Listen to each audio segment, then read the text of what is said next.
హల్లెలూయా! దేవునికి స్తోత్రం. మనమందరం ఈ విధంగా కలుసుకోవడానికి అవకాశం ఇచ్చిన దేవునికే వందనాలు. మొదటగా మనం ఒక ప్రార్థన చేసుకొని, తర్వాత మనం డిస్కషన్‌లోనికి వెళ్దాము. ప్రార్థన. పరిశుద్ధ జీవాధిపతి జీవం గల దేవ, యేసయ్య ఈ విధంగా అందరినీ కలుసుకునేందుకు అవకాశం ఇచ్చినందుకు వందనాలు తండ్రి. ఇప్పుడు వాక్యం వింటున్న అందరికీ వాక్యం బాగా అర్థమయ్యేందుకు, అలాగే వాక్యానుగుణంగా వారు జీవించేందుకు సాయం చేయండి. అలాగే తర్వాత ఆరాధనలో కూడా పాల్గొని మీ ఆశీర్వాదాలను పొందుకునేందుకు సాయం చేయండి. నజరేయుడైన యేసు నామములో ప్రార్థిస్తున్నాం తండ్రి. Amen. Thank you Jesus. Hallelujah. So మనము ఈరోజు ఏం డిస్కస్ చేసుకోబోతున్నాం పాస్టర్ గారు? సో ఈరోజు మనం ఏంటంటే మొదటి సమూయేలు గ్రంథం మొదటి అధ్యాయం గురించి ఈ రోజున మనం డిస్కస్ చేసుకుంటున్నాము. అంటే మనకందరికీ తెలుసు. సో మొదటి సమూయేలు గ్రంథము మొదటి అధ్యాయంలో ఎలాంటి వచనాలు ఉంటాయంటే, ఇక్కడ దేవుడైన యెహోవా వారు హన్న యొక్క ప్రార్థనను విని, అంటే ఆమె ఎలాగ బాధపడింది నాకు పిల్లలు లేరు అని, ఆ తర్వాత దేవుడైన యెహోవా వారు ఆమె ప్రార్థన విని ఎలాగ సమూయేలుని ఆమెకు ఇచ్చారు, అలాగే సమూయేలుని ఆమె మొక్కుకున్న ప్రకారం, హన్న మొక్కుకున్న ప్రకారము ఎలాగ దేవుని సేవకు అర్పించింది. సో ఈరోజు ఇవన్నీ మనం ధ్యానించుకుందాము. అండ్ దీని నుండి మనం ఏం నేర్చుకోవాలి అనేది ఈ రోజున మనం ధ్యానించుకుందాం. సో మొదటి సమూయేలు గ్రంథం మొదటి అధ్యాయం మొదటి వచనం నుండి మనం చదవగలిగితే. ఎఫ్రాయిము మన్యమందు రామతయిం సోఫీము పట్టణము వాడు ఒకడుండెను. అతని పేరు ఎల్కానా. అతడు ఎఫ్రాయిమీయుడైన సూపునకు పుట్టిన తోహు కుమారుడైన ఎలీహునకు జననమైన యెరోహాము కుమారుడు. అతనికి 2 భార్యలుండిరి. వీరిలో ఒకదాని పేరు హన్న, రెండవ దాని పేరు పెనిన్నా. పెనిన్నాకు పిల్లలు కలిగిరి గాని హన్నాకు పిల్లలు లేకపోయిరి. ఇతడు షిలోహునందున్న సైన్యములకు అధిపతియగు యెహోవాకు మ్రొక్కుటకును బలి అర్పించుటకును ఏటేటా తన పట్టణము విడచి అచ్చటికి పోవుచుండెను. ఆ కాలమున ఏలీ యొక్క 2 కుమారులగు హోప్ని, ఫీనెహాసులు యెహోవాకు యాజకులుగా ఉండిరి. సో మనం ఈ 3 వచనాల్లో గనుక చూసుకున్నట్లయితే ఇక్కడ మనం చూసుకున్నట్లయితే ఎల్కానా అంటే ఆయన తండ్రులు ఎవరు, ఇలాగ జీనియాలజీ కొంచెం వరకు రాశారు. అయితే ఇక్కడ మనము 3వ వచనంలో ఒక పాయింట్ మనం చూడవచ్చు అనమాట. అంటే ఇక్కడ ఎల్కానా క్యారెక్టర్ గురించి కనుక మనం చూడాలనుకుంటే, ఎలాంటి క్యారెక్టర్ అనేది మనం చూడాలనుకుంటే యాక్చువల్గా ఇశ్రాయేలీలకు వారు ఒక చోటకు వెళ్ళి వారు బలి అర్పించాలన్నమాట. అంటే వారికి ఇష్టం వచ్చిన చోట కాకుండా, ఇక్కడ దేవుడైన యెహోవా వారి ఇశ్రాయేలీలను ఎప్పుడైతే ఐగుప్తు నుండి ఆయన బయటకు రప్పించాడో, సో వారికి కొన్ని నిబంధనలు అనేవి పెట్టారనమాట. సో అంటే మోషే ద్వారా, సో ప్రవక్త అయినటువంటి మోషే ద్వారా, దైవజెండ అయినటువంటి మోషే ద్వారా వారికి ధర్మశాస్త్రాన్ని ఇచ్చారు. సో అందులో క్లియర్గా ఉంటుందన్నమాట. సో దేవుడైన యెహోవా వారు ఏ స్థలాన్ని అయితే ఎన్నుకుంటారో, ఏ ప్లేస్ని అయితే ఎన్నుకుంటారో ఆ ప్లేస్లో అందరూ వచ్చి బలిని అర్పించాలి అని ఉంటుందన్నమాట. సో ఇక్కడ ఈ కాలానికి, సో ఎల్కానా ఉన్న కాలానికి, ఏలీ యాజకుడిగా ఉన్న కాలానికి ఇక్కడ షిలోహు అనే స్థలంలో ఇక్కడ బలి అర్పించాలన్నమాట. సో ఇక్కడ షిలోహు అనే స్థలానికి బలి అర్పించడానికి ఎల్కానా అలాగే కుటుంబంతో వెళ్తున్నాడు అనమాట. సో ఇక్కడ మనం ఇంకొకటి కూడా చూడవచ్చు అనమాట. సో ఇక్కడ ఎల్కానాకి 2 భార్యలు ఉన్నారనమాట. సో ఒకరేమో పెనిన్నా, ఇంకొకరేమో హన్నా. సో న్యాచురల్గా 2 భార్యలు ఉన్నారు కాబట్టి ఖచ్చితంగా ఏదో ఒక భేదాభిప్రాయాలు ఉంటాయి. ఏదో ఒక విషయంలో వాళ్ళు ఏమంటారు, కొట్లాడుకోవడం కావచ్చు, లేకుంటే ఇంకేదైనా దాంట్లో కావచ్చు వారికి. సో భేదాలు అనేవి ఉంటాయన్నమాట. సో ఆ విధంగా ఇంకా అది స్ట్రాంగ్ చేయడానికి ఇక్కడ కనుక చూసుకున్నట్లయితే పెనిన్నాకు కుమారులు ఉన్నారనమాట. కానీ హన్నాకు కనుక చూసుకున్నట్లయితే ఎవరు లేరు. సో ఇక్కడ మనం చూసుకున్నట్లయితే బేసికల్గా వాళ్ళందరూ మ్యాక్సిమం మంచివారే. సో మనం యాక్చువల్గా ఇంకా చూసుకున్నట్లయితే మనకు 2వ అధ్యాయంలో ఆ తర్వాత ఏలీ కుమారులు యాజకులు ఉన్నారని మనకు అర్థమవుతుంది. అయితే వారంత మంచివారు కాదనేది కూడా మనం ఇక్కడ చూడవచ్చు. కానీ ఇక్కడ ఎల్కానా కనుక చూసినట్లయితే ఓకే, యాజకులు మంచివారో కాదో నాకు అవసరం లేదు, నేను ఖచ్చితంగా నా దేవునికి నేను బలి అర్పణ అనేది అర్పించాలి అనేది గుర్తుంచుకొని వెళ్తున్నాడు అనమాట. సో ఇక్కడ చూసుకున్నట్లయితే బేసికల్లీ ఎల్కానా క్యారెక్టర్ మంచిది అనేది మనకి ఇక్కడ తెలుస్తోంది అనమాట. అంటే దేవుడు ఏ ప్లేస్ అయితే నిర్ణయించారో ఆ ప్లేస్కి ఆయన వెళ్తున్నాడు. అండ్ అలాగే చూసుకున్నట్లయితే ఏలీ కుమారులు యాజకులుగా ఉన్నారు. అయినప్పటికీ వారంత మంచివారు కానప్పటికీ కూడా ఇక్కడ ఆయన బలిని అయితే ఇక్కడ ఆపట్లేదు. అంటే దాని అర్థం దేవునికి డివోటెడ్గా ఉన్నాడు. సో ఎల్కానా అనే అతను ఏమంటారు, మనుషులను కాకుండా దేవుని చూస్తున్నాడు అనేది ఇక్కడ మనం చూడవచ్చు. సో కంటిన్యూషన్ 4వ వచనం నుండి కూడా చదవగలిగితే. ఎల్కానా తాను బలి అర్పణ చేసిన నాడు తన భార్యయగు పెనిన్నాకును దాని కుమారులకును కుమార్తెలకును పాళ్ళు ఇచ్చుచు వచ్చెను గాని హన్న తనకు ప్రియముగా నున్నందున ఆమెకు 2 పాళ్ళు ఇచ్చుచు వచ్చెను. యెహోవా ఆమెకు సంతు లేకుండా చేసెను. సో మనం ఈ వచనాలు కనుక చూసుకుంటే ఇక్కడ మనం ఏం అర్థం చేసుకునవచ్చు, వాళ్ళు బలి అర్పణ చేసిన తర్వాత వాళ్ళు ఈక్వల్ పోర్షన్స్ అందరికీ ఇస్తూ ఉంటారు. అది బలి అర్పణలో జనరల్గా భాగంగా ప్రాసెస్గా వాళ్ళు ఆ బలి అర్పణలోని ఆ పోర్షన్స్ అనేవి ఈక్వల్గా ఇస్తుంటారు. కానీ ఇక్కడ మనం చూసుకుంటే హన్నాకు మాత్రం డబుల్ పోర్షన్ ఇచ్చారు ఎల్కానా. ఎందుకంటే హన్నాకి అప్పటికి సంతు లేకుండా ఉండింది. అలాగే హన్నా అంటే ఎక్స్ట్రా లవ్ ఉండడం వల్ల హన్నాకు డబుల్ పోర్షన్ అనేది ఇచ్చారు. సో ఇక్కడ మనం క్లియర్గా చూడవచ్చు, హన్నా అంటే ఎక్కువ ఫేవర్ ఉంది ఎల్కానాకి. సో అయినప్పటికీ అక్కడ సంతు లేకపోవడం హన్నాకి చాలా బాధాకరమైన పొజిషన్ ఆబ్వియస్గా. ఎందుకంటే విమెన్కి ఖచ్చితంగా సంతానం కలిగి ఉండడం అనేది వాళ్ళకి చాలా ప్రీషియస్గా ఫీల్ అవుతుంటారు. సో అక్కడ డబుల్ పోర్షన్ ఉన్నా కానీ ఆమె హ్యాపీగా ఉండిండొచ్చు, అలాగే సాడ్గా కూడా ఉండిండొచ్చు. Bitter sweet kind of feeling ఉండింటుంది. సో ఇప్పుడు అలాగ పోర్షన్స్ ఇచ్చిన తర్వాత మనం కంటిన్యూషన్లో చూస్తే 6వ వచనం నుంచి కానీ మనం చదువుకుంటే, యెహోవా ఆమెకు సంతు లేకుండా చేసి ఉన్న హేతువును బట్టి ఆమె వైరియగు పెనిన్నా ఆమెను విసిగించుటకై ఆమెకు కోపం పుట్టించుచు వచ్చెను. ఎల్కానా ఆమెకు ఏటేటా ఆ రీతిగా చేయుచు నుండగా హన్నా యెహోవా మందిరమునకు పోవునప్పుడెల్లా అది ఆమెకు కోపం పుట్టించెను గనుక ఆమె భోజనం చేయక ఏడ్చుచూ వచ్చెను. ఆమె పెనిమిటి అయిన ఎల్కానా, హన్నా నీవెందుకు ఏడ్చుచున్నావు? నీవు భోజనం మానుట ఎలా? నీకు మనోవిచారం ఎందుకు కలిగినది? 10 మంది కుమారుల కంటే నేను నీకు విశేషమైన వాడను కానా అని ఆమెతో చెప్పుచూ వచ్చెను. సో ఇక్కడ మనము ఈ వచనాల్లో గనుక చూసుకున్నట్లయితే అంటే ఓకే, మనం ఫస్ట్ నుండి చదువుకున్న దాన్ని బట్టి ఎల్కానా మంచివాడు అండ్ అలాగే హన్నా పైన ఎక్కువగా ప్రేమ ఉంది. సో ఇవన్నీ మనకు తెలుసు. అయితే ఇక్కడ ఏంటి, హన్నాకు సంతానం లేదు కాబట్టి ఆమె బాధపడుతూ వస్తుందన్నమాట. కానీ ఇక్కడ చూసుకున్నట్లయితే ఏంటంటే ఒక రకంగా ఎల్కానా ఆమెను ఓదారుస్తూ ఉన్నాడు అనమాట. ఏంటంటే 10 మంది కుమారుల కంటే నేను నీకు ఎక్కువగా కాను అని చెప్తున్నప్పటికీ ఇక్కడ ఏంటి, ఆమె ఏడుస్తూ వస్తుంది అనమాట. సో దేనికి ఏడుస్తూ వస్తుంది? సో ఒక పక్కనేమో సంతానం లేదు, ఇంకొక పక్క ఏమో పెనిన్నా విసిగిస్తోంది అనమాట, విసిగిస్తోంది. సో ఇక్కడ ఏమి వైరియగు అని ఉంది అంటే ఏంటి, ఒక రకంగా శత్రువులాగా అయిపోయింది అనమాట. అంటే ప్రతి దాంట్లో ఆమెని పొడ్చడము, ప్రతి దాంట్లో అనవసరంగా ఇబ్బంది పెట్టడము, మేబీ మనం అనుకుంటే ఎగతాళి చేసి ఉండవచ్చు. సో ఇలాగా ఆమెను కష్టపెట్టి ఉండవచ్చు. సో రకరకాలుగా ఉండవచ్చు అనమాట. సో వారి మధ్య గొడవలు పెరుగుతూ వస్తున్నాయి. మనం చూసుకున్నట్లయితే ఒక పక్క సంతానం లేదు, ఒక పక్క ఏమో పెనిన్నా పోరు పెడుతోంది. సో ఇక్కడ చూసుకున్నట్లయితే ఏంటంటే హన్నా చాలా బాధాకరమైన సిచ్యువేషన్లో ఉంది. అయితే ఇక్కడ ఏంటి, ఎల్కానా ఆమెను ప్రేమిస్తున్నాడు కాబట్టి ఓదార్చాలనుకున్నాడు. సో నేను నీకు 10 మంది కుమారుల కంటే శ్రేష్ఠుడని కానా అని. బట్ స్టిల్ ఇక్కడ కనుక చూసుకున్నట్లయితే ఏంటి, అఫ్ కోర్స్ ఇక్కడ ఏంటి, ఎల్కానా ఆమె పైన ప్రేమ చూపిస్తున్నాడు. కానీ ఇక్కడ అసలు మ్యాటర్ ఏంటి, హన్నాకు ఆమెకు చాలా కోరిక ఉందన్నమాట. సో నాకు కుమారుడు పుట్టాలి, నాకు పిల్లలు పుట్టాలి. సో ఆ కోరిక ఉంది. ఇక్కడ ఏంటి, ఆ కోరిక తీరకుండా వస్తుంది అనమాట. సో ఇక్కడ యాక్చువల్ మ్యాటర్ ఏంటంటే, ఇక్కడ భర్త ఆమెను ప్రేమిస్తున్నాడా లేదా అని కాదు, కానీ సో దాని గురించి ఆమె బాధపడట్లేదు, కానీ ఆమెకు సంతానం కలగట్లేదు అని బాధపడుతుంది అనమాట. సో తద్వారా ఏంటి, ఇక్కడ ఎల్కానా ఎంతగా ఓదారుస్తున్నా ఆమె ఓదార్పు అనేది పొందట్లేదు అనమాట. సో ఆమె ఓదార్పు పొందట్లేదు కాబట్టి ఇక్కడ ఏంటి, ఆమె తర్వాత దేవుని సన్నిధికి వస్తుంది అనమాట. సో మనం ఆ వచనాలు కూడా చదువుకున్నట్లయితే, వారు షిలోహులో అన్నపానములు పుచ్చుకొనిన తరువాత హన్నా లేచి యాజకుడైన ఏలీ మందిర స్తంభము దగ్గరనున్న ఆసనము మీద కూర్చొని ఉండగా బహుదుఃఖ క్రాంతురాలై వచ్చి యెహోవా సన్నిధిని ప్రార్థన చేయుచు బహుగా ఏడ్చుచు, సైన్యములకు అధిపతివగు యెహోవా, నీ సేవకురాలనైన నాకు కలిగి ఉన్న శ్రమను చూచి నీ సేవకురాలనైన నన్ను మరువక జ్ఞాపకం చేసుకొని నీ సేవకురాలనైన నాకు మగపిల్లను దయచేసిన ఎడల వాని తల మీదికి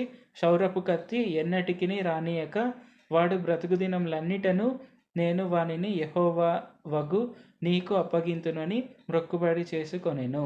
ఆమె యెహోవా సన్నిధిని ప్రార్థన చేయుచుండగా ఏలీ ఆమె నోరు కనిపెట్టుచుండెను. ఎలయనగా హన్నా తన మనసులోనే చెప్పుకొనుచుండెను. సో, మనము ఈ వచనాల్లో గనుక చూసుకున్నట్లయితే ఏంటి, సో, హన్నా డిసైడ్ అయిందనమాట. ఓకే. నా బాధ ఎవరు తీర్చలేరు దేవుడు తప్ప. సో, నేను దేవుడైన యెహోవా వారి యొద్దకొస్తాను. నేను సైన్యములకు అధిపతియగు దేవుడైన యెహోవా వారి యొద్దకొస్తాను అని చెప్పి ఇక్కడ ఏమంటారు, ఆమె దేవుడైన యెహోవా వారి సన్నిధికొచ్చిందనమాట. సో, ఆమె మందిరంలోనికి వచ్చింది. ఆమె ప్రార్థన చేస్తోంది. సో, ఆమె బహు దుఃఖాక్రాంతురాలే ఆమె ఏడుస్తూ ప్రార్థన చేస్తోందనమాట. సో, దేవా నా శ్రమని మీరు చూస్తున్నారు కదా! నా శ్రమ నుండి నన్ను విడిపించండి. నాకు సంతానం కలుగజేయండి. సో, నాకు మీరు సంతానాన్ని కలుగజేస్తే, నాకు కుమారుడిని కలుగజేస్తే, నేను అతని తలపైకి క్షౌరపు కత్తి రాకుండా నేను చూసుకుంటాను. సో, నాజీర్‌ని చేస్తాను అని ఉంటుంది. So, can you speak a few words about అంటే నాజీరు అంటే ఎలాగా? అసలు నాజీర్ అంటే అది ఎలాంటి మొక్కుబడి అనేది can you speak few words? So, మనము బైబిల్‌లో గనుక చూసుకుంటే చాలా అతి తక్కువ మందే ఉంటారు నాజీరు చేయబడిన వారు. సో, నాజీరు చేయబడటం అంటే వాళ్ళు పుట్టినప్పటి నుంచి వారి తలపైన క్షౌరపు కత్తి అనేది రాదు. అంటే వాళ్ళ జీవితాంతం అలా జుట్టు పెరుగుతూనే ఉంటుంది. అలాగే గడ్డం ఎత్తీయడం ఇవన్నీ కూడా ఏమీ ఉండదు. అలాగే వారు శవాన్ని ఎప్పుడు ముట్టకూడదు. వారు చాలా దూరంగా ఉండాలి. వాళ్ళు పరిశుద్ధంగా మొక్కుబడి చేసుకొనుంటారు. సో, వాళ్ళు చాలా పట్టింపులు కలిగి చాలా రూల్స్‌తో జీవిస్తూ ఉంటారు. వాళ్ళు చాలా పరిశుభ్రంగా ఉండాలి. అలాగే వారు ద్రాక్షారసం అవేవి కూడా పానం చేయరు. వారు ఎప్పుడు వాళ్ళ డ్రింకింగ్ హ్యాబిట్స్ గానీ, వాళ్ళ ఫుడ్ హ్యాబిట్స్ గానీ వాళ్ళవెప్పుడు అవి పరిశుద్ధంగానే ఉంటాయి. సో, అవి చాలా పర్టిక్యులర్‌గా అలాగ జీవిస్తారు.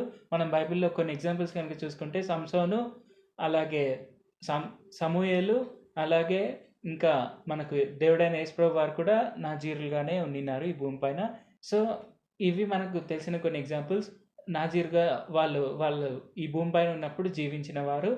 సో, ఇప్పుడు మనం కంటిన్యూషన్‌లో చూద్దాం. సో సో ఇక్కడేంటి నాజీరులు అనే దాని గురించి మనం ఇంకా సంఖ్యాకాండం 6వ అధ్యాయంలో కూడా మనం చూడవచ్చనమాట. సో, సంఖ్యాకాండం 6వ అధ్యాయం మొదటి నుండి 21 వచనాల వరకు సో, నాజీరుకి ఎలాంటి రూల్స్ ఉండాలి అలాగే ఇలాగ ఉంటుంది. సో, ఇక్కడేంటంటే మాక్సిమం అందరూ 30 ఏండ్ల నుండి 50 ఏండ్ల వరకు అలాంటి వారు ఫాలో అవుతుంటారు. అయితే ఇక్కడ పుట్టినప్పటి నుండి వీరు నాజీరులుగా ఉన్నారనమాట. అంటే సంసోన్ కావచ్చు, ప్రవక్త అయినటువంటి సమూయేలు కావచ్చు, అలాగే యేసుప్రభు వారు ఈ భూమి పైన మనుష్య రూపంలో ఉన్నప్పుడు సో, ఇక్కడ గనుక మనం చూసుకున్నట్లయితే ఏంటంటే హన్నా ఇలాగ మొక్కుకుందనమాట. సో, దేవా మీరు నాకు కుమారుడిని కలుగజేసిన యెడల నేను అతని తలపైనకు క్షౌరపు కత్తి రాకుండా నేను చూసుకుంటాను. సో, అంటే నేను నాజీరుగా అప్పగిస్తాను. సో, మనం వేరే వెర్షన్స్‌లో నాజరైట్ అని ఇంగ్లీష్ వెర్షన్స్‌లో చూడవచ్చు. సో, తెలుగులో నాజీరు అంటారనమాట. సో, నాజీరుగా నేను అప్పగిస్తాను అని ఇక్కడ మొక్కుకుంటుందనమాట. సో, మనం యాక్చువల్‌గా దీని నుండి అంతా మనం ఏం నేర్చుకోవచ్చు అంటే ఇక్కడేంటంటే మనం చూసుకున్నట్లయితే ఏంటి మనకు కొన్ని సమస్యలు వస్తుంటాయన్నమాట. అంటే మనుషులెవ్వరూ సాల్వ్ చేయలేని సమస్యలు వస్తుంటాయి. సో, ఇక్కడేంటి అప్పుడు మనం ఏం చేసుకుంటాం, ఇంగ నాకు నిరీక్షణ అనేది లేదు. సో, నాకెటువంటి హోప్ లేదు అని ఇంకా మనం కాంప్రమైజ్ అయిపోవడం ఆ ప్రాబ్లమ్‌తో. లేకుంటే అదేదైనా పెద్ద సమస్య అయితే మనం ఇంకా దాని నుంచి వచ్చినవన్నీ మనం భరిస్తూ అలాగే మనం ముందుకు సాగడానికి ప్రయత్నిస్తుంటాం. కానీ ఎటువంటి సమస్య అయినా మరీ ముఖ్యంగా మనుషులెవ్వరూ సాల్వ్ చేయలేని ప్రాబ్లమ్స్ ఏవైనా ఉంటే మనం ఖచ్చితంగా యేసుప్రభు వారి యొద్దకు దాన్ని తీసుకొని రావాలి. సో, అది ఎంత పెద్ద సమస్య అయినా సరే. సో, ఇక్కడ హన్నాకు అర్థమైందనమాట. ఏంటంటే ఓకే. భర్త నన్ను ప్రేమిస్తున్నాడు కరెక్టే. కానీ మరి చూసుకున్నట్లయితే ఏంటి ఇంగా పిల్లలు పుట్టట్లేదు. సో, నాకింకా కుమారుడు కలగట్లేదు. సో, ఇక్కడ ఏమైంది ఫిక్స్ అయిందనమాట. ఓకే. నేను దేవుని సన్నిధిలో మొరపెడతాను అని. సో, ఆ విధంగా మనం ఎప్పుడైనా సరే ఎటువంటి సమస్యనైనా మరి ముఖ్యంగా మనుషులు సాల్వ్ చేయలేని ప్రాబ్లమ్స్ ఏవైనా ఉంటే సరే మనం ఖచ్చితంగా దేవుని సన్నిధికి తీసుకురావాలి. సో, అలాగా హన్నా మొరపెడుతుందనమాట. సో, ఆమె బహు దుఃఖాక్రాంతురాలే. ఆమె కన్నీళ్లు కారుస్తూ సో, ఇక్కడేంటంటే దేవునికి మొరపెడుతుందనమాట. సో, అలాగే ఇక్కడేంటి యాజకుడైనటువంటి ఏలి, ప్రధాన యాజకుడైనటువంటి ఏలి ఇక్కడ ఆమెను గమనిస్తున్నాడనమాట. సో, ఆమెను గమనిస్తూ ఆమెను చూసి ఏమనుకుంటాడు, మనం అది కంటిన్యూయేషన్ వర్సెస్ చదువుకున్నట్లయితే మనం 12 నుంచి చదువుకుందాం. ఏలయనగా హన్నా తన మనసులోనే చెప్పుకొనుచుండెను. ఆమె పెదవులు మాత్రం కదులుచుండి ఆమె స్వరము వినపడకయుండెను గనుక ఏలి ఆమె మత్తురాలై ఉన్నదనుకొని, ఎంతవరకు నీవు మత్తురాలవై యుందువు? నీవు ద్రాక్షారసమును నీ యొద్ద నుండి తీసివేయుమని చెప్పగా, హన్నా అది కాదు నా ఏలినవాడా, నేను మనోదుఃఖం గలదాననై యున్నాను. నేను ద్రాక్షారసమునైనను మద్యమునైనను పానము చేయలేదు. గాని నా ఆత్మను యెహోవా సన్నిధిని కుమ్మరించుకొనుచున్నాను. నీ సేవకురాలనైన నన్ను పనికిమాలిన దానిగా ఎంచవద్దు. అత్యంతమైన కోపకారణమును బట్టి బహుగా నిట్టూర్పులు విడుచుచు నాలో నేను దీన్ని చెప్పుకొనుచుంటిననెను.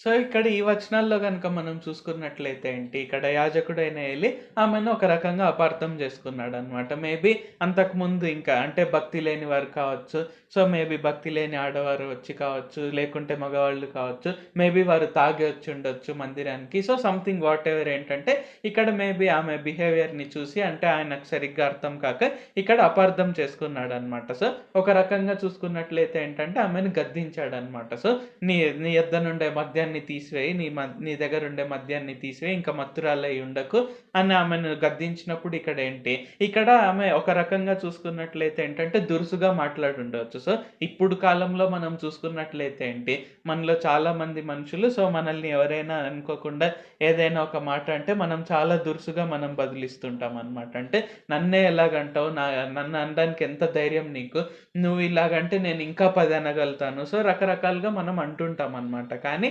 ఇక్కడ హన్నా ఎలాంటి రిప్లై ఇచ్చింది, సో హన్నా ఎలాగ చెప్పిందంటే నా ఏలినవాడ అంటుందన్నమాట. సో ఇక్కడ ఏంటి గౌరవాన్ని ఇస్తుంది. అంటే ఆయన ఓకే ఆయన అనుండొచ్చు, సో ఆమెను గద్దించి ఉండవచ్చు.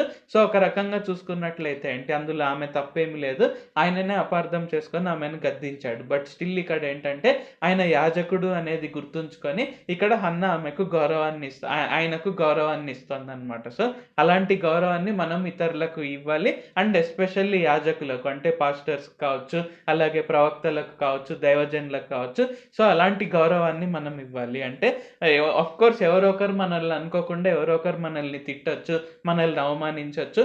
బట్ స్టిల్ ఇక్కడ ఏంటంటే మనం దేవుని హృదయాన్ని కలిగి ఉండాలి. సో ఈవెన్ మనకు కొత్త నిబంధనలో కూడా ఇక్కడ ఏంటి యేసు ప్రభువారు నిన్ను వలె నీ పొరుగు వారిని ప్రేమించమన్నారు. అండ్ అలాగే ఎఫెసీయులకు రాసిన పత్రికలో ఉంటుందన్నమాట ఏంటంటే దేవుడు నిన్ను క్షమించిన ప్రకారం నీవు అందరినీ క్షమించాలి అని. సో ఆ విధంగా మనము క్షమించే హృదయాన్ని కలిగి ఉండాలి అని ఇక్కడ దేవుడు మనకు ఈ వాక్యాల ద్వారా తెలియజేస్తున్నారనమాట. సో ఇక్కడ ఆమె యాజకుడైనటువంటి ఏలీని ఆమె క్షమించడమే కాకుండా గౌరవాన్ని ఇచ్చి మాట్లాడుతుంది. సో క్లియర్గా సిచ్యువేషన్ని చెప్తుంది అనమాట ఏంటంటే నా ఏలినవాడ మీరు ఇలాగ అనుకోవద్దు, సో నేను చాలా బహు దుఃఖక్రాంతురాలే, నా ఆత్మను నేను దేవుని సన్నిధిని కుమ్మరిస్తున్నాను. సో నా కష్టాలన్నీ ఆయనకు చెప్పుకుంటున్నాను, నా బాధలన్నీ నేను ఆయనకు చెప్పుకుంటున్నాను అని ఇక్కడ ఏంటి హన్నా ఏలీకు క్లారిఫై చేసింది అనమాట. ఓకే ఇలాగ సిచ్యువేషన్, సో ఇలాగ అన్నప్పుడు సో ఏలీ ఎలాంటి రెస్పాన్స్ ఇస్తాడు అది మనం నెక్స్ట్ వచనం నుండి కనుక చదువుకున్నట్లయితే మనము 17వ వచనం నుంచి చదువుదాం. అంతటా ఏలీ నీవు క్షేమంగా వెళ్ళుము, ఇశ్రాయేలు దేవునితో నీవు చేసుకొనిన మనవిని ఆయన దయచేయునుగాక అని ఆమెతో చెప్పగా ఆమె అతనితో నీ సేవకురాలనైన నేను నీ దృష్టికి నేను కృప నొందుదును గాక అనెను. తరువాత ఆ స్త్రీ తన దారిని వెళ్ళిపోయి భోజనం చేయొచ్చు నాట నుండి దుఃఖముఖిగా నుండుట మానెను. సో ఈ వచనాల్లో కనుక మనం చూసుకున్నట్లయితే ఏంటి ఇక్కడ ఓకే యాజకుడైనటువంటి ఎలీకి క్లియర్గా సిచ్యువేషన్ అర్థమైంది. సో ఆయన ఇక్కడ ఏంటి దేవుని మాట చెప్తాడనమాట. సో దేవునితో నీవు చేసుకున్న మనవిని ఆయన దయచేయను గాక అని. సో ఇక్కడ ఏంటి ఆమె హన్నా ఇక్కడ యాజకుడైనటువంటి ఎలీకి గౌరవం ఇవ్వడం వలన ఇక్కడ ఏంటంటే ఆమె ఆశీర్వాదాన్ని పొందుకుంది. అంటే అఫ్ కోర్స్ ఆమె విశ్వాసం గల ప్రార్థన చేసింది అండ్ యాజకుని కూడా గౌరవించింది కాబట్టి ఇక్కడ ఏంటంటే ఆమెకు వెంటనే ఇక్కడ ఆమె చేసుకున్న మనవి ఆమెకు దొరికిందనమాట. అంటే దయచేయబడింది. సో ఇక్కడ కనుక మనం చూసుకున్నట్లయితే ఏంటి మనకి తర్వాత వచనంలో మనము 18వ వచనంలో చివరిలో ఒక మాట ఉంటుంది అనమాట ఏంటంటే నాట నుండి దుఃఖముఖిగా నుండుట మానెను అని వ్రాయబడి ఉందన్నమాట. సో ఇక్కడ ఏంటి ఇక్కడ హన్నాకి ఎటువంటి విశ్వాసం అయితే ఉందో మనం కూడా అలాంటి విశ్వాసం కలిగి ఉండాలి. సో మనం ఏంటి మనం రకరకాలుగా ప్రతిరోజు మనం దేవునికి ప్రార్థన చేస్తుంటాం. సో దేవా నాకు ఇది కొదువుగా ఉంది, సో నాకు ఇది కావాలి, నాకు అది కావాలి అని మనం ప్రతిరోజు ప్రార్థన చేస్తుంటాం. అయితే దేవుడు ఏంటి మనకు వాగ్దానాలు కూడా దయచేస్తుంటారు అనమాట. సో ఓకే ఇలాగా అని మనకు వాగ్దానాలు దయచేస్తుంటారు. అయితే ఇక్కడ ఏంటి మనం ఒక్కొక్కసారి అంతగా విశ్వసించకుండా దేవుడు నాకు ఇంకా చేయడేమో, సో మనకి ఇది చేయడేమో అది చేయడేమో అని మనం ప్రతిరోజు దాని గురించే స్ట్రెస్ఫుల్గా మనం అడుగుతుంటాము, దాని గురించే ఫీల్ అవుతుంటాము, బాధపడుతుంటాము, స్ట్రెస్ టెన్షన్ అన్నీ ఫీల్ అవుతుంటాము, ఇది జరుగుతుందో లేదో అనుకుంటాం. కానీ ఇక్కడ హన్నా కనుక చూసుకున్నట్లయితే చూసుకున్నట్లయితే ఏంటి, దేవుని నుండి అంటే యాజకుని నుండి ఒక్క మాట రాగానే ఇక్కడ ఏంటంటే ఆమె అప్పటి నుండి దుఃఖముఖిగా ఉండడం మానేసింది. అంటే దాని అర్థం ఏంటి, ఆమెకు అర్థమైంది. సో దేవుడు ఖచ్చితంగా నన్ను దర్శిస్తాడు, నాకు ఖచ్చితంగా కుమారుని దయచేస్తాడు, నాకు సంతానం దయచేస్తాడు అని ఇక్కడ ఆమె నమ్మడం స్టార్ట్ చేసిందనమాట. సో అలాంటి హృదయాన్ని మనం కూడా కలిగి ఉండాలి. సో దేవుడు మనకు ఎప్పుడైతే వాగ్దానాన్ని ఇస్తాడో, అంటే మనం ప్రార్థన చేసినప్పుడల్లా ఆయన మనకు వాగ్దానాన్ని ఇవ్వడానికి సిద్ధంగా ఉన్నారనమాట. సో ఆ వాగ్దానం మనం పొందుకున్నప్పుడు ఏంటి, ఖచ్చితంగా మనం దాని గురించి స్ట్రెస్ ఫీల్ అవ్వడం మానేయాలి, దాని గురించి భయపడడం మానేయాలి. అంటే మానవ సహజంగా వస్తుంటాయి కరెక్టే, బట్ స్టిల్ ఏంటంటే మనం వెంటనే ఆ ఆలోచనలన్నిటినీ మనం కొట్టేసి, ఓకే నా దేవుడు నాకు వాగ్దానాన్ని ఇచ్చారు, ఆయన నాకు ప్రామిస్ చేశాడు, సో ఆయన నాకు ప్రమాణం చేశాడు, సో ఖచ్చితంగా ఆయన నాకు దయచేస్తాడు అనే విధంగా మనము హన్నా వలె విశ్వాసాన్ని కలిగి ఉండాలి అని మనం దీని ద్వారా మనం తెలుసుకోవచ్చు. కాబట్టి ఎప్పుడైనా సరే దేవుడు మనకి ఏదైనా వాగ్దానం ఇస్తే ఖచ్చితంగా ఆయన నెరవేరుస్తాడు, నెరవేర్చి తీరుతాడు. అండ్ ఖచ్చితంగా మనం దాని గురించి ఎక్కువగా టెన్షన్ పడ్డం మానేసి ఆయన పైన విశ్వాసంతో మనం ముందుకు సాగాలి. సో కంటిన్యూయేషన్ వర్సెస్ చదువుకున్నట్లయితే మనం 19వ వచనం నుంచి చదువుతాం. తరువాత వారు ఉదయమందు వేగిరమే లేచి యెహోవాకు మ్రొక్కి తిరిగి రామాలోని తమ ఇంటికి వచ్చిరి. అంతటా ఎల్కానా తన భార్యయగు హన్నాను కూడెను. యెహోవా ఆమెను జ్ఞాపకం చేసుకొనెను గనుక హన్నా గర్భం ధరించి దినములు నిండినప్పుడు ఒక కుమారుని కని, నేను యెహోవాకు మ్రొక్కుకొని వీనిని అడిగితిననుకొని వానికి సమూయేలని పేరు పెట్టెను. ఎల్కానాయును అతని ఇంటి వారందరూ యెహోవాకు ఏటేటా అర్పించు బలిని అర్పించుటకును మొక్కుబడిని చెల్లించుటకును పోయిరి. అయితే హన్నా, బిడ్డ పాలు విడిచి వరకు నేను రాను, వాడు యెహోవా సన్నిధిని అగుపడి తిరిగి రాక అక్కడనే ఉండునట్లుగా నేను వాని తీసుకొని వత్తునని తన పెనిమిటితో చెప్పి వెళ్ళకై ఉండెను. కాబట్టి ఆమె పెనిమిటి అయిన ఎల్కానా, నీ దృష్టికి ఏది మంచిదో అది చేయుము, నీవు వానికి పాలు మాన్పించు వరకు నిలిచియుండుము, యెహోవా తన వాక్యంను స్థిరపరచునుగాక అని ఆమెతో అనెను. కాగా ఆమె అక్కడనే యుండి తన కుమారునికి పాలు మాన్పించు వరకు అతని పెంచుచుండెను. సో ఇక్కడ ఈ వచనాల్లో కనుక చూసుకున్నట్లయితే ఏంటి, ఆమె విశ్వాసాన్ని ఇక్కడ దేవుడు రివార్డ్ చేశాడనమాట. ఏంటంటే అఫ్ కోర్స్ దేవుడు ప్రమాణం చేశారు, అండ్ అలాగే ఆమె ఆ ప్రమాణాన్ని విశ్వసించింది కాబట్టి ఇక్కడ ఏంటంటే దేవుడు రివార్డ్ చేశాడు. సో ఏంటి, సమూయేలుకి ఆమె జన్మనిచ్చింది అనమాట. అంటే దేవుడు నా మనవిని ఆలకించాడు అనే దానికి పేరుగా గుర్తుగా సమూయేలు అని పేరు పెట్టింది అనమాట. సో మనకందరికీ తెలుసు ప్రవక్త అయినటువంటి సమూయేలు ఎంతటి గొప్పవాడు, సో ఎలాగ ఆయన ఇశ్రాయేలీల పైన న్యాయాధిపతిగా జీవించారు. సో సమూయేలు ఎలాంటి వాడు, సో మనకందరికీ కూడా తెలుసు. సో ఇక్కడ మనం ఇక్కడ గమనించాల్సిన విషయం ఏంటంటే, ఇక్కడ మనం చూసుకున్నట్లయితే ఏంటి, యాక్చువల్గా ఎల్కానాకి 2 భార్యలు. సో ఒకరేమో పెనిన్నా, ఇంకొకరేమో హన్నా. మనం తెలుసుకున్న దాంట్లో చూసుకున్నట్లయితే ఏంటి, హన్నా మంచిది, పెనిన్నా అంత మంచిది కాదంటే హన్నాను అంత గోడు పెడుతూ, సో అలాగ ఆమెను ఇబ్బంది పెడుతూ అలాగ ఉన్నిందనమాట. కానీ ఇక్కడ చూసుకున్నట్లయితే ఏంటి, పెనిన్నాకే ముందు కుమారులు కలిగారు, కానీ ఇంకా ఎక్కువగా మంచి భార్య అయినటువంటి హన్నాకు ఇంకా ఎవరు సంతానం పుట్టలేదన్నమాట. సో ఇక్కడ చూసుకున్నట్లయితే ఏంటి, మనలో మనం కూడా ఒక్కొక్కసారి ఫీల్ అవుతుండవచ్చు ఏంటంటే, అక్కడ లోకంలో ఎంతో మంది తప్పులు చేస్తున్నారు, పాపాలు చేస్తున్నారు, వారందరేమో ఆశీర్వదింపబడుతున్నారు, నేనేమో దేవుడు అంటున్నాను, నీతి అంటున్నాను, పరిశుద్ధత అంటున్నాను, నేను ప్రేమ అంటున్నాను, దీని కొరకు ప్రార్థన చేస్తున్నాను, ఇంతవరకు నాకు ఏది జరగట్లేదు, అసలు దేవుడు నన్ను కరుణిస్తాడా లేదా, అసలు దేవుడు అనే నావాడు ఉన్నాడా లేడా. సో ఇలాంటి డౌట్స్ మనలో ప్రతి ఒక్కరికి రావచ్చు అనమాట. అయితే ఇక్కడ చూసుకున్నట్లయితే ఏంటి, హన్న మంచిది, అండ్ అలాగే దేవుని యందు భయభక్తులు కలిగినటువంటి స్త్రీ కాబట్టి ఇక్కడ ఏంటి, ఆమెకు దేవుడు ఇంకా శ్రేష్టమైన కుమారుడిని ఇచ్చాడనమాట. సో మనం చూసుకున్నట్లయితే ఏంటి, ఇప్పుడు మనం చదువుకున్న దాంట్లో పెనిన్నా కుమారులు ఎవరెవరు, వారి చరిత్ర ఏంటి, అవన్నీ మనకు కనిపించట్లేదు. కానీ హన్నాకు కుమారుడిగా పుట్టిన సమూయేలు గురించి ఇక్కడ 2 గ్రంథాలు ఉన్నాయి. అలాగే మనం చాలా వచనాల్లో ఆయనను గురించిన ప్రస్తావన ఉంది, అండ్ అలాగే ఆయన ఎంత మంచివాడు, గొప్పవాడు, ఎలాంటి ప్రవక్త, సో ఇవన్నీ మనం చూడగలుగుతున్నాం అనమాట. సో అలాగే ఏంటంటే మనం దేవుని పట్టుకొని ఉంటే, దేవుని పైన ఆనుకొని ఉంటే ఏంటంటే అంటే దేవుడు చెప్పిన విధంగా మనం జీవించడానికి ప్రయత్నిస్తే, అంటే ఆయన చెప్పిన మార్గంలో మనం నడవడానికి ప్రయత్నిస్తే ఏంటంటే, ఖచ్చితంగా ఆయన గొప్ప బహుమానాన్ని మనకు దయచేస్తాడు. అంటే ఒక్కొక్కసారి ఆలస్యం అవ్వచ్చు. అండ్ అంత మాత్రాన దేవుడు ఏదో మన చెయ్యి విడిచేసినట్టు కాదు. లేకుంటే మన పైన ఏదో శాపం వచ్చినట్టు కాదు. కానీ దేవుడు మనకు గొప్ప బహుమానాన్ని ఇవ్వాలనుకుంటున్నాడు కాబట్టి, అక్కడ కొంచెం ఆలస్యం అనేది జరగవచ్చు. సో, ఆ ఆలస్యంలో మనం హన్నా వలె, అలాగే ఎల్కానా వలె ఆయన పట్ల కృతజ్ఞతా భావంతో జీవించినట్లయితే ఏంటంటే, ఖచ్చితంగా మనం గొప్ప బహుమానం అనేది పొందుకోగలుగుతాము. సో, ఆమె దుఃఖాక్రాంతురాలైంది. అంటే దుఃఖాన్ని విడిచేసింది. యాజకుడైనటువంటి ఎలి చెప్పిన తర్వాత. అండ్ ఆ తర్వాత చూసుకున్నట్లయితే వారు దేవుని స్తుతించడానికెళ్లారు. సో, ఇంగ్లీష్‌లో చూసుకుంటే దే వర్షిప్ ద లార్డ్ అని ఉంటుందన్నమాట. సో, ఆ విధంగా మనం దేవుని పట్ల కృతజ్ఞతా భావంతో ఆయనకు స్తుతులు చెల్లిస్తూ, మనం ఆయనను కొనియాడుతూ, ఆయన చెప్పిన మార్గంలో నడుచుకోవడానికి ప్రయత్నిస్తే ఏంటంటే, ఖచ్చితంగా హన్నా ఎలాంటి గొప్ప బహుమానాన్ని అయితే పొందుకుందో, మనం కూడా అలాగ గొప్ప బహుమానాన్ని మనం పొందుకుంటాము. సో, ఇందులో వేరొక ఆలోచన లేదు. ఇందులో మనం డౌట్ పడాల్సింది ఏం లేదు. సో, దేవుడు ఈరోజు మనకు స్వయంగా మనకు ఈరోజు తెలియజేస్తున్నారు. అండ్ మనం ఇంకా చివరిగా కొన్ని వచనాలతో ఈ అధ్యాయంని మనం కన్క్లూడ్ చేసుకున్నట్లయితే, if we continue reading the verses. 24వ వచనం నుంచి మనం చదువుకుందాం. పాలు మాన్పించిన తరువాత అతడు ఇంకా చిన్నవాడై ఉండగా ఆమె ఆ బాలుని ఎత్తుకొని 3 కోడెలను, తూమెడు పిండిని, ద్రాక్షరసపు తిత్తిని తీసుకొని షిలోహులోని మందిరమునకు వచ్చెను.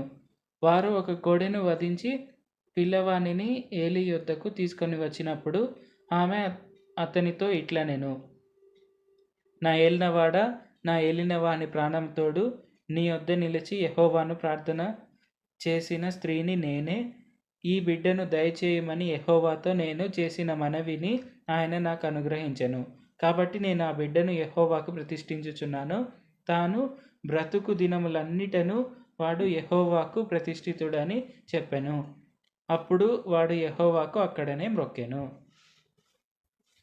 సో, ఇక్కడ ఈ వచనాలు గనుక చూసుకున్నట్లయితే అంటే, ఆమె ఎలాగైతే మొక్కుబడి చేసుకుందో అలాగా చేయడానికి సిద్ధపడిందనమాట. సో, ఒక్కొక్కసారి ఏమవుతుంటుంది, మనము ఏదైనా కష్టాల్లో, బాధల్లో ఉన్నప్పుడు మనం కొన్ని మొక్కుబడులు చేసుకుంటామనమాట. అంటే దేవా నేను నీకు ఇది చేస్తాను, అది చేస్తాను అని మనం మొక్కుబడి అనేది చేసుకుంటూ ఉంటాము. కానీ ఒక్కొక్కసారి మనకు తీర్చడానికి అది మనకు భారంగా ఉంటుందనమాట. అంటే మొక్కుబడి చేసుకునేటప్పుడేమో చేసేసుకుంటాం. కానీ ఆ తర్వాత భారంగా అనేది ఉండవచ్చు. సో, ఇక్కడ ఈమెకు కూడా భారంగా ఉండవచ్చు. అదేంటి, సో చాలా ఏండ్ల తర్వాత పుట్టిన కుమారుడు నేను దేవుని మందిరానికి నేను ప్రతిష్ఠించేస్తే ఎలాగా, సో నేను ఆ పిల్లాడితో నేను ఆడుకోలేను, ఆ పిల్లాడితో నేను ఆనందించలేను. సో ఇలాగ రకరకాలుగా డౌట్స్ రావచ్చు అనమాట. బట్ స్టిల్ ఇక్కడ ఏంటంటే హన్నా మొక్కుబడిని ఖచ్చితంగా నెరవేర్చింది. సో ఆ విధంగా ఏంటంటే మనం కూడా ఏదైనా మనం మొక్కుబడులు చెల్లిస్తే అది ఖచ్చితంగా మనం చేసే విధంగా ఉండాలి. సో అందుకే ఇక్కడ ఏంటి, మనం చేయలేనివి మనం ఒక్కొక్కసారి ఎక్కువగా మొక్కుబడులు చేసుకోవాల్సిన పని లేదు. అంటే మనం ఇలాగ ఆలోచిస్తుండవచ్చు ఒక్కొక్కసారి, సో నేను ఖచ్చితంగా మొక్కుబడి చేసుకోవాలి, సో నేను ఇలాగ చేస్తే అప్పుడు దేవుడు నాకు దయచేస్తాడేమో అని మనం అనుకుంటాము. కానీ అలాగ అవసరం లేదు. ఆయన ఖచ్చితంగా మనం విశ్వాసం కలిగిన ప్రార్థన చేస్తే ఆయన ఖచ్చితంగా రివార్డ్ చేస్తారు. సో మొక్కుబడులు అనేవి అది మన పైన ఆధారపడి ఉంటుంది. అయితే ఇక్కడ ఏంటి, మొక్కుబడులు అనేవి చేస్తే ఖచ్చితంగా నెరవేర్చాలి. సో దేవుడు ఖచ్చితంగా అది మనలో చూస్తారనమాట. సో ఇక్కడ ఏంటి, హన్నా మొక్కుబడులన్నీ ఖచ్చితంగా నెరవేర్చింది. సో వారు మరలా షిలోహులోనికి వచ్చారంటే దేవుడైన యెహోవా వారికి బలి అర్పించే దగ్గరకు వచ్చారు. సో అక్కడ ప్రధాన యాజకుడైనటువంటి ఏలి ఉన్నప్పుడు సో ఆమె ఆయనకు కూడా చెప్తుంది అనమాట ఏంటంటే, సో నా ఏలినవాడ ఆ రోజు ప్రార్థన చేసిన స్త్రీని నేనే. సో దేవుడు నా మనవి నాకు అనుగ్రహించారు, నా కుమారుడిని దయచేశాడు. సో ఈ కుమారుడిని నేను దేవుని మందిరానికి దేవుడైన యెహోవా వారికి నేను ప్రతిష్ఠితం చేస్తున్నాను. ఇతను ఈ పిల్లాడు ఈరోజు ఇక్కడి నుండి ఇక్కడే ఉంటాడు అన్నప్పుడు అలాగ ఏలి అక్కడ చూశారు. అండ్ ఈవెన్ సమూయేలు కూడా చూసుకున్నట్లయితే వెంటనే దేవుడైన యెహోవా వారికి మొక్కాడు అనమాట. అంటే మేబీ ఏండ్లలో ఇక్కడ మేబీ ఆమె ప్రిపేర్ చేసిందేమో సమూయేలు, అంటే పాలు విడుచుకారం వరకు అంటే కొంచెం ఎంతో కొంత ఊహ వచ్చి ఉండవచ్చు. సో ఇక్కడ నువ్వు దేవుని మాట వినాలి అని మేమన్నా చిన్నగా కొంచెం ప్రిపేర్ చేసి ఉండవచ్చు. సో వాట్ ఎవర్ ఇక్కడ ఏంటంటే మొక్కుబడులు అనేది చెల్లించింది అనమాట. సో మనం ఈ అధ్యాయంలో చూసుకున్నట్లయితే ఏంటి, మొదటి నుండి చివరి వరకు కూడా ఈరోజు మనం అనేక విషయాలు తెలుసుకున్నాం అనమాట. సో ఎల్కానా ఎలాంటి వాడు, హన్నా ఎలాంటిది, సో ఎలాగ వారు దేవుని స్తుతించేవారు, సో ఇవన్నీ తెలుసుకున్నాం అనమాట. So would you like to add few points to that? So, మనం గనుక చూసుకుంటే, మనం ఈ అధ్యాయంలో వాళ్ళ జీవితాల నుంచి మనం ఏం నేర్చుకోనవచ్చు? వాళ్ళు ఎల్లప్పుడూ విశ్వాసం కలిగి ఉండిన్నారు. అక్కడ ప్రధాన యాజకుల పిల్లలే వాళ్ళు నీతి తప్పినట్టుగా వాళ్ళు జీవిస్తున్నా కానీ, వాళ్ళు విశ్వాసం లేక జీవిస్తున్నా కానీ, ఎల్కానా ఇంకా అతని కుటుంబము దేవుడైన యెహోవా వారి పైన విశ్వాసం కలిగి ఉండిన్నారు. అలాగే హన్నా కూడా విశ్వాసం కలిగే ఉండింది. ఆమెకు పిల్లలు కలగకపోయినప్పటికీ కూడా ఆ విశ్వాసం అలాగే మెయింటైన్ చేస్తూనే ఉండింది. అలాగే పిల్లలు పుట్టనప్పుడు కూడా ఆమె సూసైడ్ చేసుకోవడాలు ఇలాంటివేం చేయకుండా దేవుడైన యెహోవా వారి వద్దకే వెళ్లి ప్రార్థించింది. సో, అక్కడ కూడా మనం చూడవచ్చు. దేవుడైన యెహోవా వారి పైన విశ్వాసం కలిగి ఉంది కాబట్టే మందిరానికి వెళ్లి ప్రార్థన చేసింది. అలాగే ఆమె విశ్వాసం కూడా అంటే వాళ్ళ కుటుంబం యొక్క విశ్వాసం వాళ్ళకి హెల్ప్ అయింది. ఆమె విశ్వాసం కూడా ఆమెకు హెల్ప్ అయ్యి, ఆమె ఎలాగైతే అనుకుందో అలాగే కుమారుడు పుట్టాడు. అలాగే ఆ కుమారుడుని అలా ఆమె ఎలాగైతే ప్రతిష్ఠించాలనుకుందో అలాగే ప్రతిష్ఠించింది. సో, వారి విశ్వాసం కూడా వాళ్ళకి చాలా హెల్ప్ అయింది. అలాగే మనం చూసుకుంటే వారు వర్షిప్ చేస్తూనిన్నారు. సో, మనం చూసుకుంటే వాళ్ళు అక్కడ వర్షిపింగ్ కూడా ఉండిన్నారు. అంటే వాళ్ళు దేవుడైన యెహోవా వారిని స్తుతించడానికి కూడా వాళ్ళెప్పుడూ సంకోచించలేదు. వాళ్ళు దేవుడైన యెహోవా వారిని స్తుతిస్తూ ఉండినారు. వారు విశ్వాసం కలిగి ఉండినారు. అలాగే దేవుడైన యేసు ప్రభు వారిని స్తుతిస్తూ అలాగే వాళ్ళు బలి అర్పణలు అవి కూడా పర్ఫెక్ట్‌గా డిసిప్లిన్‌తో చేస్తూ ఉండినారు. అలాగే మనం చూసుకుంటే వారికి గ్రాటిట్యూడ్ కూడా ఉండింది. సో, అక్కడ ఏలీ కుమారులు వాళ్ళు డిసిప్లిన్‌గా లేకపోయినప్పటికీ కూడా వాళ్ళు ఎలాగున్నా ఇక్కడ ఎల్కానా కుటుంబం మాత్రం ఆ గ్రాటిట్యూడ్ అనేది వాళ్ళకు ఉంది. సో, వాళ్ళు నాకు వచ్చేసింది కదా అని వాళ్ళెప్పుడూ వదిలేయలేదు. దేవుడైన యెహోవా వారికి బలి అర్పించడానికే ఎళ్లారు. అలాగే దేవుడైన యెహోవా వారికి బలి అర్పించి వారి గ్రాటిట్యూడ్‌ని వాళ్ళు చూపించుకున్నారు. వారు దేవుడైన యెహోవా వారి చిత్తాన్ని నెరవేర్చడానికి సిద్ధంగా ఉండినారు. అంటే వాళ్ళు బలి అర్పించిన ప్రదేశానికి వెళ్ళి అలాగే అక్కడ బలి అర్పించారు. అలాగే హన్నా కూడా ఎలాగైతే దేవుడైన యెహోవా వారికి మాట ఇచ్చారో, ఆ మాట ఇచ్చిన ప్రకారంగా దేవుడైన యెహోవా వారి చిత్త ప్రకారంగా సమూయేలు నాజీర్‌గానే ఆమె సిద్ధపరిచారు. అలాగే ఆమె అతన్ని పాలు విడిచే వరకు కూడా అతన్ని దేవుడైన యెహోవా వారి సన్నిధిలో పెరగడానికి ప్రిపేర్ చేసి దేవుడైన యెహోవా వారి సన్నిధిలో అతన్ని ప్రెజెంట్ చేశారు. సో, తర్వాత మనకు తెలుసు సమూయేలు ఎంతటి గొప్ప ప్రవక్త అయ్యారు.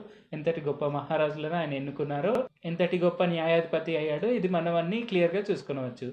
సో, ఇక్కడ ఇంకొక పాయింట్ కూడా చూసుకున్నట్లయితే అండి, ఇక్కడ మనం ఒక వచనంలో చూడవచ్చనమాట. సో, ఎల్కానా హన్నాతో ఏమంటాడు అంటే, యెహోవా మాట స్థిరపరచబడును గాక అంటాడనమాట. అంటే ఏంటి? ఓకే, మనకు రకరకాలుగా ఒపీనియన్స్ ఉండవచ్చు. బట్ స్టిల్ ఇక్కడ ఏంటంటే కరెక్ట్‌గా దేవుని మాట నెరవేరాలి, దేవుని చిత్తం నెరవేరాలి అనే విధంగా వారు జీవించారనమాట. సో, ఆ విధంగా ఇక్కడ మనం ఫైనల్‌గా ఏం నేర్చుకోవాలంటే, మనం ఖచ్చితంగా దేవుని చిత్తం ఏంటో మనం తెలుసుకొని దానికి దాన్ని విధంగా సాగే విధంగా మనం ప్రయత్నం చేయాలి. అండ్ అలాగే ఏంటంటే దేవుడు ఖచ్చితంగా మనకు బహుమానాన్ని ఇస్తారు అనేది మనం గుర్తించి మనం ఆయనను స్తుతిస్తూ ఆయన పట్ల మనం కృతజ్ఞతాభావంతో జీవిస్తూ ఆ విధంగా మనం అందరము ముందుకు సాగాలి. సో, ఇప్పుడు మనం ఒక ప్రార్థన చేసుకొని ఆ తర్వాత ఒక కీర్తన పాడి దేవుని స్తుతించి ఈ కూడికను మనం ముగించుకుందాం, ప్రార్థించుకుందాం.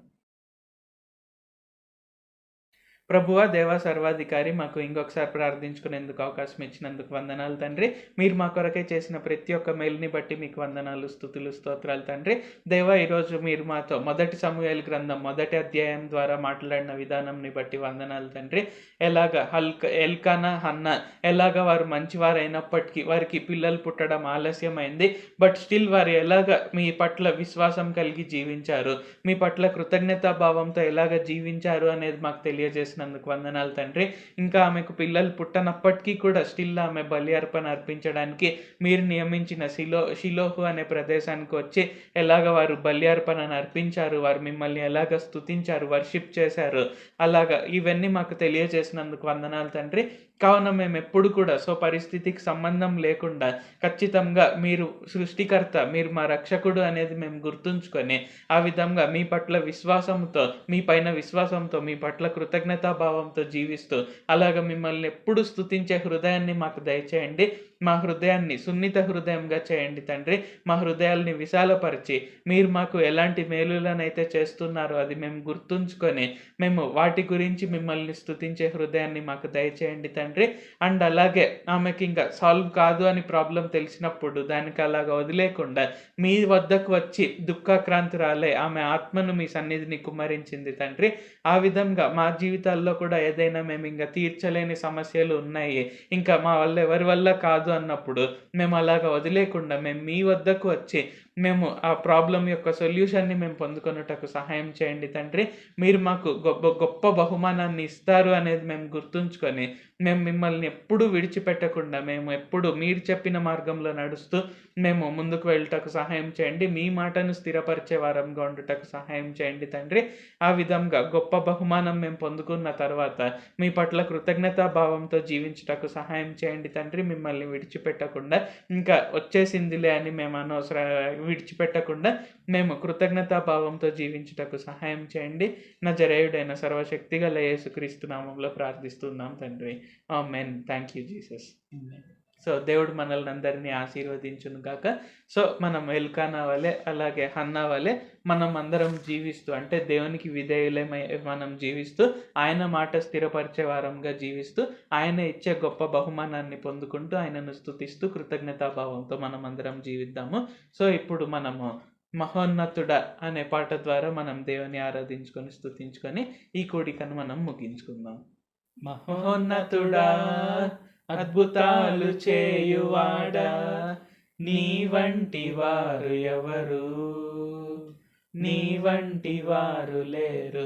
మహోన్నతుడా, మహిమకు పాత్రుడా, ఘనతకు అర్హుడా, మా చేతులెత్తి మేము మిమ్మారాధింతుము. మహోన్నతుడా, అద్భుతాలు చేయువాడా, నీ వంటి వారు ఎవరు, నీ వంటి వారు లేరు. మహోన్నతుడా, స్తుతులకు పాత్రుడా, స్తుతి చెల్లించెదం. నీ నామమెంతో గొప్పది, మేమారాధింతుము. మహోన్నతుడా, అద్భుతాలు చేయువాడా, నీ వంటి వారు ఎవరు, నీ వంటి వారు లేరు. మహోన్నతుడా, స్తుతులకు యోగ్యుడా, సర్వశక్తిమంతుడా, మా స్వరములెత్తి మేము మిమ్మారాధింతుము. స్తుతులకు యోగ్యుడా, సర్వశక్తిమంతుడా, మా స్వరములెత్తి మేము మిమ్మారాధింతుము. మహోన్నతుడా, అద్భుతాలు చేయువాడా, నీ వంటి వారు ఎవరు, నీ వంటి వారు లేరు. మహోన్నతుడా, అద్వితీయ దేవుడా, ఆది సంభూతుడా, మా కరములను జోడించి మిము మహిమ పరతుము. అద్వితీయ దేవుడా, ఆది సంభూతుడా, మా కరములను జోడించి మిము మహిమ పరతుము. మహోన్నతుడా, అద్భుతాలు చేయువాడా, నీ వంటి వారు ఎవరు, నీ వంటి వారు లేరు.